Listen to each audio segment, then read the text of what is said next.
अभी कुछ ही दिन पहले 2001 की एक बंद कमरे वाली मीटिंग के डॉक्यूमेंट्स डीक्लासिफाई होकर इंटरनेट पर आए हैं। यह मीटिंग थी रूस के राष्ट्रपति व्लादिमीर पुतिन और अमेरिका के तब के राष्ट्रपति जॉर्ज डब्ल्यू बुश के बीच में। अब सवाल यह है कि उस मीटिंग में पुतिन ने जॉर्ज बुश को क्या कहा। पुतिन ने किसी डिप्लोमेटिक भाषा का इस्तेमाल नहीं किया। उन्होंने सीधे और साफ शब्दों में कहा कि पाकिस्तान कोई नॉर्मल कंट्री नहीं है, यह एक ऐसा स्टेट है जिसके हाथ में न्यूक्लियर वेपन होना पूरी दुनिया के लिए खतरा है। सेम उसी तरह जैसे एक जनता के हाथ में मिलिट्री वेपन्स देना हो। I am concerned about Pakistan. It is just a junta with nuclear weapons. It is no democracy, yet the West makes no criticism of it. Should talk about it. Glad to. You see, the threat is not a United States-Russia clash. Putin ने फिर यह भी साफ किया कि cold war से लेकर अफगानिस्तान तक और टेररिज्म से लेकर न्यूक्लियर स्मगलिंग तक हर बड़ी सिक्योरिटी क्राइसिस में रशिया ने पाकिस्तान की इन्वॉल्वमेंट को देखा है और इसी कारण रशिया ने कभी पाकिस्तान को रिस्पॉन्सिबल न्यूक्लियर पावर नहीं माना, कभी उसे इक्वल स्ट्रेटेजिक पार्टनर ट्रीट नहीं किया, कभी न्यूक्लियर गवर्नेंस जैसे सेंसिटिव फोरम्स में उसे सपोर्ट नहीं किया। और ये कोई कोइंसिडेंस नहीं है, यहाँ तक कि आज तक ना कोई सोवियत लीडर और ना ही कोई रशियन लीडर कभी पाकिस्तान की ऑफिशियल विजिट पर गया है। Because Putin has never visited Pakistan and that's saying something. 20 years of leadership, 0 visits to Pakistan. In fact, no Russian leader or Soviet leader has ever visited Pakistan. That's a record of sorts. In fact हाल ही में शहबाज शरीफ ने Putin से meeting schedule की थी। शहबाज शरीफ लगभग 1 घंटे तक इंतजार करता रहा, लेकिन पुतिन वो मिलने ही नहीं गए। आखिर में शहबाज शरीफ बिना किसी मीटिंग के पूरी दुनिया के सामने ह्यूमिलिएट होकर वापस लौट आए। गजब बेइज्जती है। तो अब सवाल ये उठता है कि आखिर पुतिन पाकिस्तान से इतनी दूरी बनाकर क्यों रखते हैं? क्यों रशिया कभी पाकिस्तान के साथ जेन्युइनली क्लोज नहीं हो पाता? और वहीं दूसरी तरफ रशिया आज खुलकर इंडिया के साथ क्यों खड़ा दिखता है? चाहे वो आर्टिकल 370 के मुद्दे पे हो, टेररिज्म के मुद्दे पे या फिर ऑपरेशन सिंदूर के मामले में, रशिया भारत को अपना सबसे क्लोज फ्रेंड मानता है। आइए इस वीडियो में जानते हैं क्यों। देखिए, पाकिस्तान और रूस के बीच में जो हॉस्टाइल रिश्ता है उसकी शुरुआत व्लादिमीर पुतिन, अफगानिस्तान या आतंकवाद से नहीं हुई थी। इसकी शुरुआत पाकिस्तान के जन्म के साथ ही हो गई थी। चलिए पहले आपको ये कहानी समझाता हूँ। जब कोल्ड वॉर चल रहा था और देशों को साफ साफ साइड चुननी पड़ रही थी, उसी समय पाकिस्तान ने ऐसे फैसले लिए जिन्होंने उसे सीधा सोवियत इंटरेस्ट यानी कि रशिया के खिलाफ खड़ा कर दिया था। आपको ये बात तो पता ही होगी कि जब 1947 में नया नया पाकिस्तान बना था तो आर्थिक कमजोरी और पॉलिटिकल इंस्टेबिलिटी से वो जूझ रहा था और इसके बावजूद बैलेंस फॉरेन पॉलिसी अपनाने के बजाय पाकिस्तान की लीडरशिप ने बहुत ही जल्दी खुद को यूनाइटेड स्टेट्स के साथ अलाइन कर लिया था और इसका रीजन सिर्फ और सिर्फ पैसा था। पैसा ही पैसा होगा। 1950 के शुरुआती सालों में अमेरिका एक ग्लोबल अलायंस सिस्टम बना रहा था जिसका मकसद सोवियत यूनियन को रोकना था। पाकिस्तान ने खुद को इस स्ट्रैटेजी में फ्रंटलाइन पार्टनर की तरह पेश किया। 1954 में पाकिस्तान औपचारिक रूप से South East Asia Treaty Organization यानी कि सीएटो में शामिल हो गया। आपको बता दूं कि सीएटो कोई डेवलपमेंट फोरम या फिर डिप्लोमेटिक प्लेटफॉर्म नहीं था, यह एक मिलिट्री अलायंस था जिसका साफ मकसद था एशिया में सोवियत इन्फ्लुएंस को ब्लॉक करना। और मॉस्को के लिए एक क्लियर मैसेज था, पाकिस्तान सिर्फ वेस्ट के करीब नहीं था, वो खुद को सोवियत यूनियन के खिलाफ बनाई जा रही मिलिट्री स्ट्रैटेजी का हिस्सा बना रहा था। इसके बाद पाकिस्तान ने इस अलाइनमेंट को और गहरा किया। उसने सेंट्रल ट्रीटी ऑर्गेनाइजेशन यानी कि सेंटो ज्वाइन किया और इस सेंटो के जरिए पाकिस्तान टर्की, ईरान और वेस्टर्न पावर्स के साथ मिलकर सोवियत यूनियन की सदर्न बाउंड्री के चारों तरफ एक सिक्योरिटी बेल्ट का हिस्सा बन गया। सीएटो और सेंटो दोनों का हिस्सा बनकर पाकिस्तान अब खुद को पूरी तरीके से एंटी सोवियत प्रूव कर चुका था। ऊपर से हद तो तब होगी जब पाकिस्तान ने पैसे के लिए अपनी जमीन पर American military advisers, intelligence officers और डिफेंस इंफ्रास्ट्रक्चर को काम करने की इजाजत दे दी। 1950 के दशक में यूएस मिलिट्री और इंटेलिजेंस एजेंसीज को पाकिस्तान ने लॉजिस्टिक्स और ऑपरेशन फ्रीडम दे दी। सोवियत इंटेलिजेंस जो थी वो इस सब पर लगातार नजर रखे हुए थी, लेकिन असल ब्रेकिंग पॉइंट आया 1960 में। उसी साल एक American U-2 reconnaissance aircraft Pakistan के पेशावर के पास बड़े बेर एयरबेस से उड़ा। उसका मिशन था सोवियत एयर स्पेस के अंदर डीप सर्विलियंस करना। सोवियत डिफेंस सिस्टम ने उस एयरक्राफ्ट को डिटेक्ट किया और उसे मार गिराया। पायलट फ्रांसिस गैरी पावर को जिंदा पकड़ लिया गया और इस इंसिडेंट ने इंटरनेशनल क्राइसिस पैदा कर दी थी। सोवियत यूनियन ने इस एस्पिनेज ऑपरेशन को पब्लिकली एक्सपोज किया और सीधे पाकिस्तान पर आरोप लगाया कि उसने इस मिशन के अंदर मदद की थी। मॉस्को के लिए पाकिस्तान सिर्फ वेस्ट का अलाई नहीं रहा था, वो सोवियत स्टेट के खिलाफ स्पाइंग ऑपरेशन को एक्टिवली अनेबल कर रहा था। बस फिर क्या था, U2 इंसिडेंट के बाद भरोसा हमेशा के लिए टूट गया।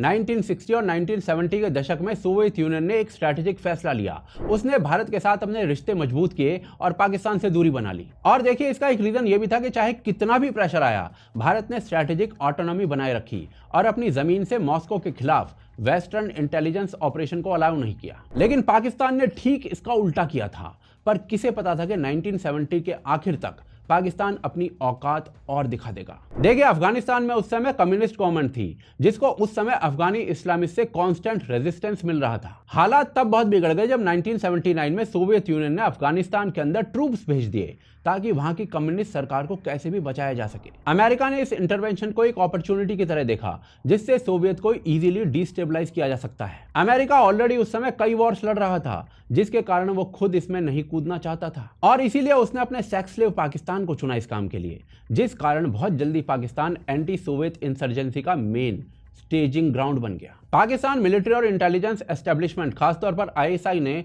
यूनाइटेड स्टेट्स और सऊदी अरेबिया के साथ क्लोज कोऑर्डिनेशन शुरू कर दिया। पाकिस्तान के अंदर ट्रेनिंग कैंप्स बनाए गए और इसका यूज करते हुए हथियार, पैसा और फाइटर्स अफगान बॉर्डर के पार भेजे जाने लगे। पाकिस्तान ने सिर्फ ये सब अलाउ नहीं किया, उसने उसे मैनेज भी किया। CIA ने फंडिंग और वेपन्स दिए, सऊदी अरेबिया ने आइडियोलॉजिकल और फाइनेंशियल सपोर्ट दिया, लेकिन लॉजिस्टिक्स, रिक्रूटमेंट, ट्रेनिंग और डिस्ट्रीब्यूशन का पूरा कंट्रोल पाकिस्तान के पास था। अफगान फाइटर्स को पाकिस्तान की जमीन पर ट्रेन किया गया, इंडोक्ट्रिनेट किया गया, हथियार दिए गए और फिर सोवियत फोर्सेस से लड़ने के लिए वापस भेजा गया। स्ट्रिंगर मिसाइल जैसे एडवांस वेपन्स भी पाकिस्तान के रास्ते ही अफगानिस्तान पहुंच रहे थे और इन हथियारों ने बैटलफील्ड को बदल दिया और सोवियत एयरक्राफ्ट और फौजियों को भारी नुकसान पहुंचाया गया। करीब 10 साल तक अफगानिस्तान में खून की नदियां बही, 15,000 से ज्यादा सोवियत सोल्जर्स मारे गए, हजारों घायल हुए और इस युद्ध ने सोवियत इकोनॉमी को बर्बाद करके रख दिया था। सो ऐसे में ये बात कहनी बिल्कुल भी गलत नहीं होगी कि इस अफगान वॉर ने सोवियत यूनियन के कोलैप्स की कहानी को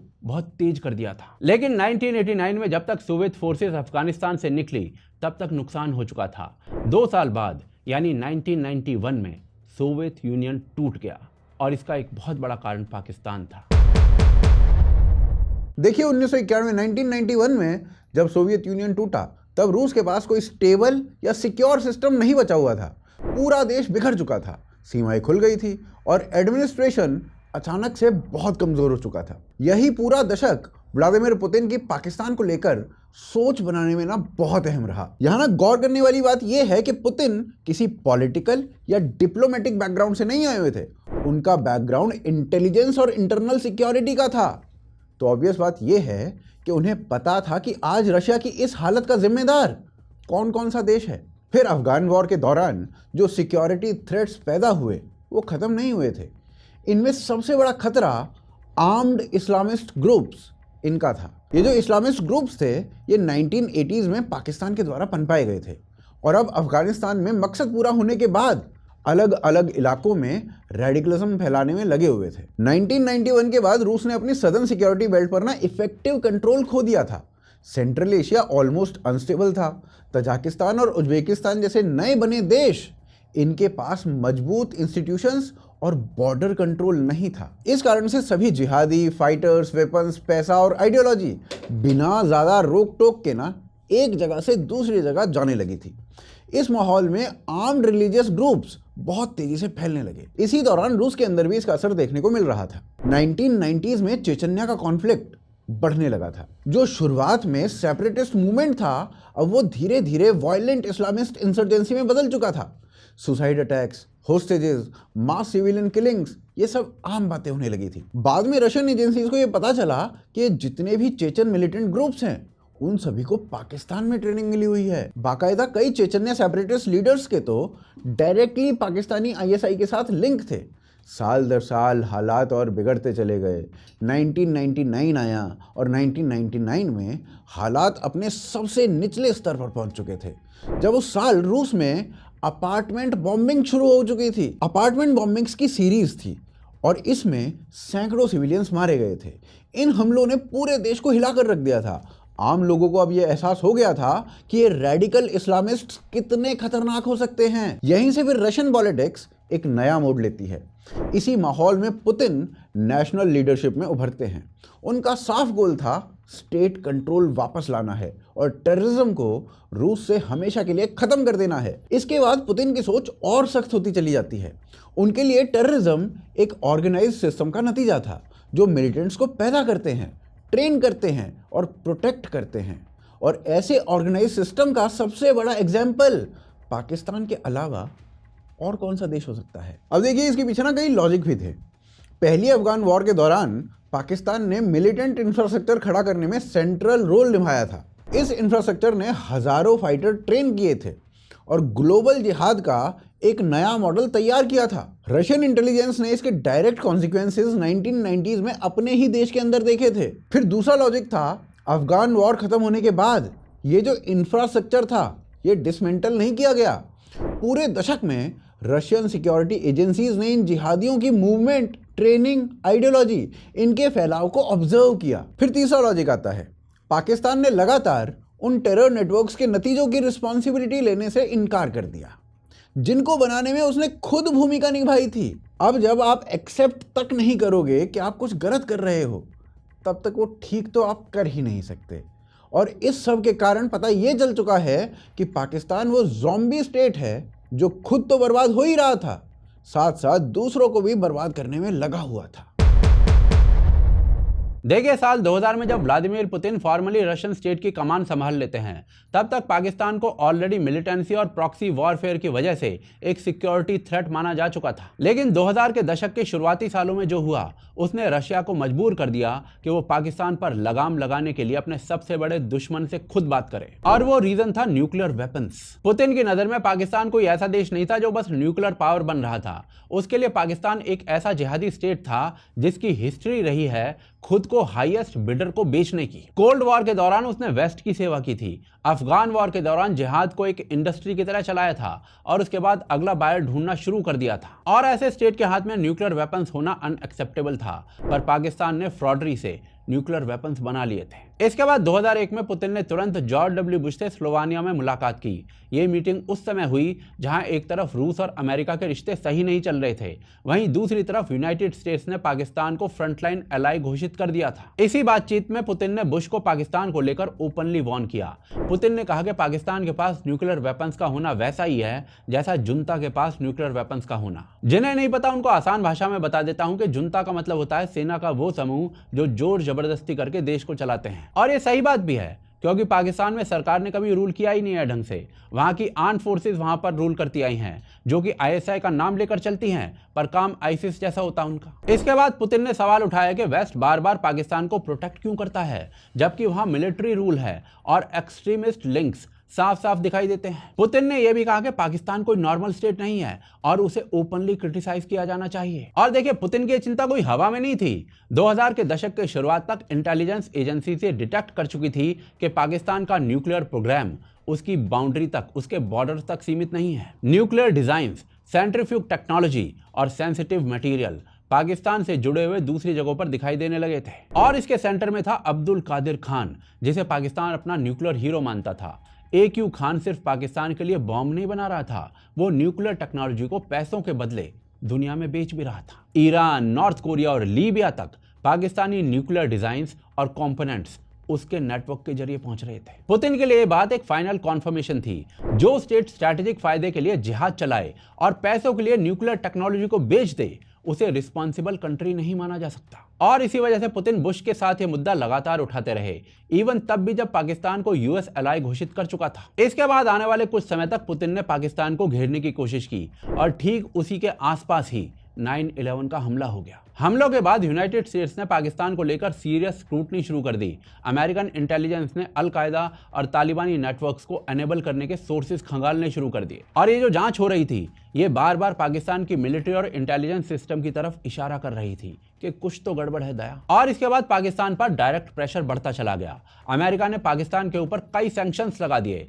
और इसके बाद पाकिस्तान पता है क्या करता है, वो रशिया के पास चला जाता है। पुतिन ये सब कुछ बहुत ध्यान से देख रहे थे, लेकिन पुतिन पाकिस्तान की रियलिटी भी जानता था और यही वजह थी कि जब बाद में पाकिस्तान ने रशिया से डायरेक्ट अप्रोच करने की कोशिश की तो उसे कोई भी रियल आउटकम नहीं मिला रशिया की तरफ से। मॉस्को पहले से जानता था कि पाकिस्तान किस तरीके का स्टेट है और उसे किस तरीके के स्टेट से डील करना पड़ सकता है, और यही रीजन है कि ग्लोबल प्रेशर बदलते रहने के बावजूद भी जहां एक तरफ रशिया आज भी पाकिस्तान के क्लोज नहीं है, वहीं दूसरी तरफ ओपनली हर मुद्दे पर भारत के साथ खड़ा हो जाता है। देखिए, आज भी रूस का पाकिस्तान के प्रति रवैया कोई खास नहीं बदला है। इसका सबसे साफ एग्जाम्पल है कश्मीर का मुद्दा। सोवियत एरा से ही मॉस्को ने कभी भी पाकिस्तान की इस कोशिश का समर्थन नहीं किया कि कश्मीर को इंटरनेशनल इशू बनाया जाए। कोल्ड वॉर के दौरान सोवियत यूनियन ने कई बार यूएन सिक्योरिटी काउंसिल में वीटो का इस्तेमाल उन रेजोल्यूशंस को रोकने के लिए किया जो पाकिस्तान की लाइन के साथ जाते थे। उस समय जब पाकिस्तान ग्लोबल प्रेशर बनाने की कोशिश कर रहा था, ये फैसले सीधे तौर पर भारत के पक्ष में गए। सोवियत यूनियन के टूटने के बाद भी ये अप्रोच बदली नहीं। रशिया ने साफ साफ कहा कि कश्मीर भारत और पाकिस्तान के बीच का बायलैटरल मैटर है। उसने कभी थर्ड पार्टी मीडिएशन या यूएन के इंटरवेंशन इनका समर्थन ही नहीं किया, और रशिया ने इसमें ओपनली इंडिया का स्टैंड लिया। जब 2019 में भारत ने आर्टिकल 370 हटाया, तब पाकिस्तान ने फिर से इंटरनेशनल सपोर्ट जुटाने की कोशिश की थी, लेकिन रशिया ने पाकिस्तान का साथ बिल्कुल नहीं दिया और इस फैसले के ऊपर भारत का ओपनली समर्थन किया। यही जो पैटर्न है ये टेररिज्म के मुद्दे पर भी दिखता है। जब भी भारत में बड़े टेरर अटैक्स हुए और उनका लिंक पाकिस्तान बेस्ड ग्रुप से जुड़ा, तब रशिया ने न्यूट्रल लैंग्वेज नहीं अपनाई और ना ही बोथ साइड वाला बैलेंस बनाया। 26/11 या पहलगाम, इन जैसे हर अटैक्स के बाद पुतिन ने साफ तौर पर भारत की पोजीशन को सपोर्ट किया। ऊपर से ये भी देखिए कि इन कई सालों में पुतिन रेगुलरली भारत आते रहे हैं और डिफेंस, सिक्योरिटी, स्ट्रेटेजिक डायलॉग, इन सब में लॉन्ग टर्म कोऑपरेशन के कई समझौते हुए हैं। पर वहीं इसके उलट पाकिस्तान के साथ एंगेजमेंट या तो ना के बराबर है या फिर हमेशा से लिमिटेड रही है। आज तक कोई भी रशियन या सोवियत लीडर पाकिस्तान की ऑफिशियल विजिट पर नहीं गया है, और ये ना अपने आप में एक क्लियर मैसेजिंग है। अब इन सभी घटनाओं को एक साथ देखें तो आपको ये साफ साफ दिखेगा कि रशिया, इंडिया और पाकिस्तान के बीच में कैसे फर्क करता है। व्लादिमीर पुतिन की नज़र में पाकिस्तान वो सब रिप्रेजेंट करता है जिसको रशिया अपना सबसे बड़ा खतरा मानता है, और इसके मुकाबले में इंडिया रशिया को हर अहम मौके पर ज़्यादा से ज़्यादा रिलायबल नेशन दिखाई देता है। यही वजह है कि रशिया हमेशा हर मुद्दों पे ओपनली भारत के साथ दिखाई देता है। और देखिए, पुतिन की पाकिस्तान के प्रति ये सख्ती किसी आइडियोलॉजी या किसी राइवलरी के कारण नहीं आई है, बल्कि ये पाकिस्तान के एक्शंस के कारण आई है। पाकिस्तान ने रशिया को केवल एक गलती के कारण नहीं खोया है, उसने रशिया को अपने लंबे और लगातार व्यवहार की वजह से खोया है, जिसे रशिया डेंजरस मानता है। यही पुतिन की पाकिस्तान को लेकर सोच की असली सच्चाई है।